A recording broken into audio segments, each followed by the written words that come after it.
I'm Adrian and just want to show you where I work. This is number 10.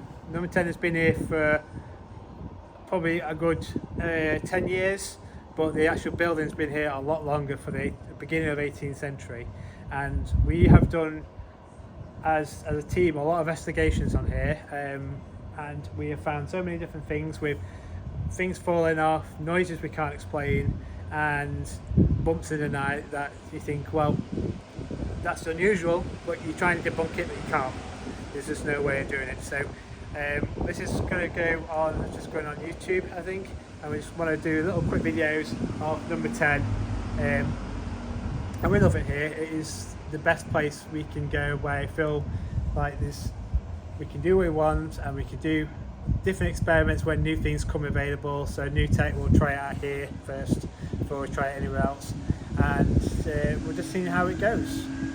And a bit about the street. The street itself is a old Roman road. Behind, from the camera you can't see, is basically a old Roman temple, which is now Wilko's, or was Wilko's, underneath. They did a lot of investigation underneath there, and they managed to find quite a bit of walls. So there's a lot of history on this street, and there's probably a lot of energy that has passed on this street. But there's still mysteries that we keep finding out today. After all these years, there's still story. When I'm working in a cafe, I still hear stories from people coming in, telling me different stories about, oh yeah, this used to be that, this used to be this, and I know that this used to be a clothes shop way before, a kids' clothes shop that sell kids' toys, dolls, which should probably coincide why we get a lot of activities with children at this place, which kind of makes sense, because there's been a lot of children here. Their energy or their spirit form keep coming back. Moving forward, fast forward, it used to be a ladies' shop, selling all sorts of stuff, and then we took it on. When we took it on, it was a complete mess. It was really dark and dingy, but we modernised it as best we can, and now it's as classed as number 10. But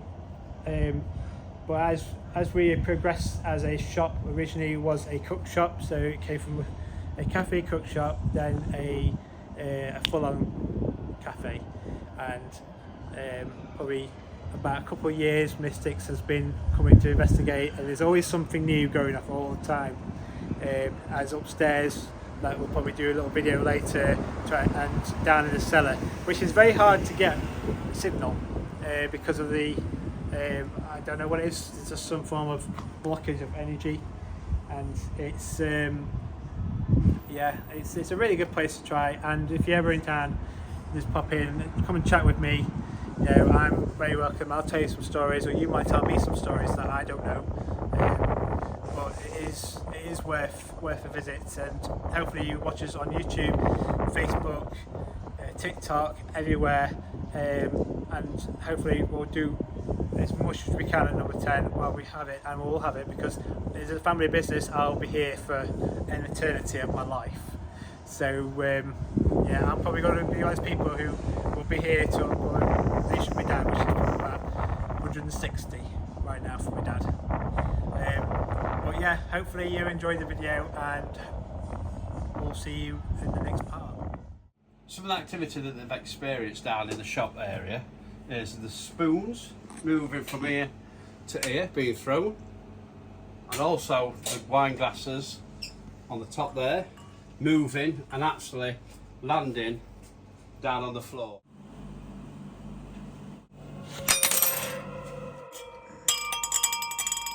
When I was working in the kitchen, as I do most days, I was literally stood, in front of me if you want, I was literally stood here, right in this position, and everything's fine, all the tickets are going, and I looked across quickly, and there's a salt pot which is clearly away from where from the edge, and it literally lifted itself up and literally landed into the frying pan. Luckily it wasn't like that, or it would have had like an issue with melted plastic, but it literally dropped from there to there, which obviously, if I'm stood here, there's no physical way how that could do.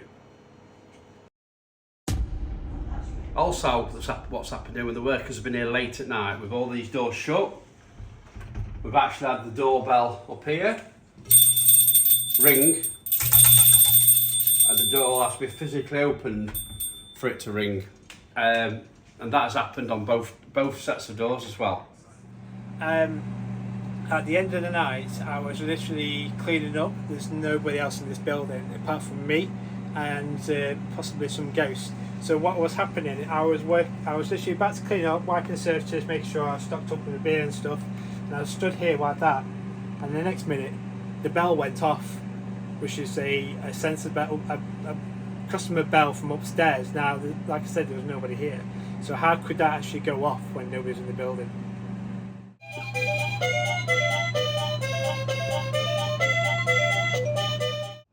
Also, late at night, when people have been in by themselves and have also been investigating, we've actually had footsteps from above.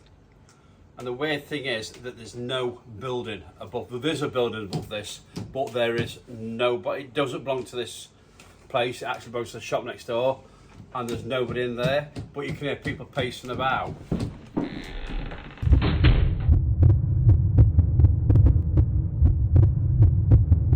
So we've moved upstairs. I want to tell the story that I was up here on my own, just doing a bit of admin work. It's such a lovely place up here, so I thought, you know what, I'll go upstairs today, do the work. So I was literally sat on this table here, minding my business. Bear in mind, nobody's actually in this building still, it's just me, got my own. And what happened was, I was just about to finish, and then I thought, right, I started to get up, and as I got up, the chair in front of me moved. It was like somebody was sat with me watching me, and it freaked the hell out of me. And I swear down, touch wood, it happened. And then I wouldn't lie. When it comes to something where I'm really sceptical about, thinking was it real? It 100% real happened.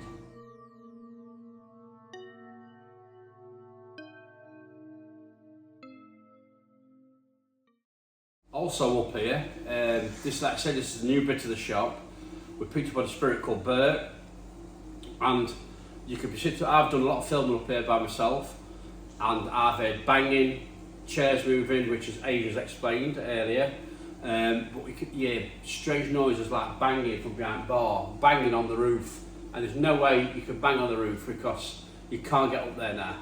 It's completely filled with air conditioning units and everything like that, but it's like literally like somebody walking about or banging on the roof to get your attention.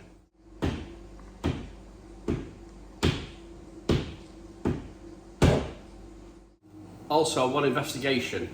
We was filming in this area. We were just about to have literally 2 or 3 seconds before we went live.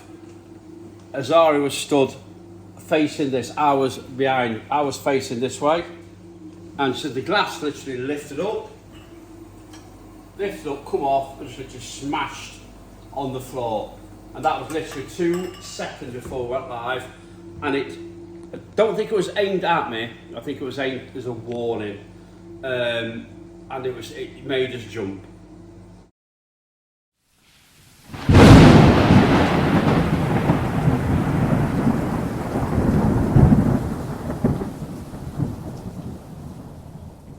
Right guys, I hope you enjoyed that little introduction. Please keep your eye out on YouTube for the full investigation that's coming very, very soon, and see what we capture. Thanks for watching guys, see you later. Bye bye. Bye bye.